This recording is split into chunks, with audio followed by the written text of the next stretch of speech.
ಅಂತ ಯಾರಿಗಂತಿದ್ದೀನಿ ನೀನು? ನಾನ್ಸೆನ್ಸ್ ಯಾರು? ನೀನ್ ನಾನ್ಸೆನ್ಸ್ ಅಲ್ಲ ನೀನ್. 100 ಮೀಟರ್ ನನಗೆ ಗೊತ್ತಿಲ್ಲ, ನಾನೇನ್ ಹೇಳ್ತಾ ಇರೋದು, ನೀನ್ ಇಲ್ಲಿ ಬುಕ್ ಮಾಡಿರೋದು, ನಾನಿಲ್ಲೇ ಮಾಡು ಆಯ್ತು. ನಾನ್ಸೆನ್ಸ್ ಅಂತ ಏನಕ್ಕಂತಿದ್ಯಾ? ಅಮೌಂಟ್ ಏನು ಕೊಡಲ್ಲ ಅಂತಿದ್ಯಾ? ಮೇಡಮ್ ನೀನು तुम्हारे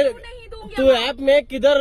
आपको मैं वही बोल रही हूँ 100 मीटर है ना बस मैडम आप मुझे उतारो इतना हड़बड़ी मैडम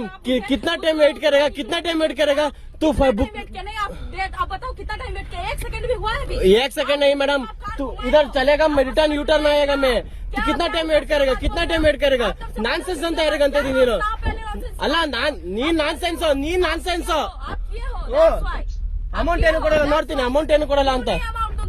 ಸರಿ ಆಯ್ತು ಬಿಡು मरूंगी क्या 191 रुपए लेके क्या करूंगी आपको 500 दे दूंगी आपको बोली सिर्फ पीछे उतार दो आपको समझ में नहीं आता है ಮೇಡಮ್ ನನಗೆ ಗೊತ್ತಿಲ್ಲ ನನಗೆ ಗೊತ್ತಾಯ್ತಲ್ಲ ನೀನ್ ಕನ್ನಡದಲ್ಲಿ ಹೇಳು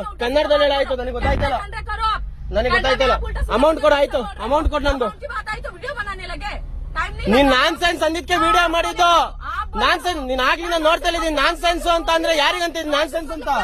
नॉनसेंस मतलब क्या होता है बकवास आप बकवास कर रहे हो तब ನನಗೆ ಗೊತ್ತಿಲ್ಲ ಅವೆಲ್ಲ ಗೊತ್ತಿಲ್ಲ ನಾನ್ಸೆನ್ಸ್ ಅಂತ ನೀನೇನಕ್ಕೆ ಅಂದೆ ನೀನ್ ಎಲ್ಲಿ ಲೊಕೇಶನ್ ಹಾಕಿದ್ದೆ ಅಲ್ಲಿಗೆ ಬಂದಿದ್ದೀನಿ ನಾನು ನನಗೆ ಅಮೌಂಟ್ ಕೊಡು ಲೊಕೇಶನ್ ಎಲ್ಲಿ ಬೇಕಲ್ಲ ಹಾಕ್ತಾರೆ ಆಮೇಲೆ ಮತ್ತೆ ಇದ್ ಮಾಡ್ತಾರೆ ಈ ಹಿಂದಿ ಅವಕ್ಕೆ ಎಷ್ಟು ತಿಗಾಗಂಚಿಲ್ಲ ಅಂದ್ರೆ ನಾರ್ತ್ ಅವಕ್ಕೆ ಬುಕ್ ಮಾಡ್ಯಾರ ಡ್ರಾಪ್ ಎಲ್ಲಿ ಲೊಕೇಶನ್ ಹಾಕ್ಯಾರ ಅಲ್ಲಿಗೆ ತಂದು ಡ್ರಾಪ್ ಮಾಡಿದೀನಿ ಆಮೇಲೆ ನೋಡು ಅಂತ ಆ ಕಡೆ ಸರ್ ನೋಡಿ ಸರ್ ಅಂತ ಹೇಳಿದ್ರೆ ಆಯ್ತು ಅಂತ ಅಲ್ಲಿ ಇಲ್ಲಿ ಸುತ್ತಾಡಿದೀನಿ 10 ನಿಮಿಷ ಸುತ್ತಾಡಿದೀನಿ ಆಮೇಲೆ ಯಾರ ಹತ್ರನ ಫೋನ್ ಮಾಡಿ ಲೊಕೇಶನ್ ಕೇಳ್ಕೊಬಿಟ್ಟು ಇದ್ ಮಾಡ್ತಾರ ನನಗೆ ನೆಕ್ಸ್ಟ್ ಡ್ಯೂಟಿ ಪಿಕಪ್ ಮಾಡ್ಕೊಂಡಿದೀನಿ ಲೇಟ್ ಆಗುತ್ತೆ ಮೇಡಮ್ ಅಂದ್ರೆ ಮತ್ತೆ ನಾನ್ಸೆನ್ಸ್ ಗಿನ್ಸೆನ್ಸ್ ಏನೇನೋ ಮಾತಾಡ್ತಾವಲ್ಲ ಯಾರ ಜೊತೆ ನಮ್ಗೇನ್ ಅರ್ಥ ಆಗಲ್ಲ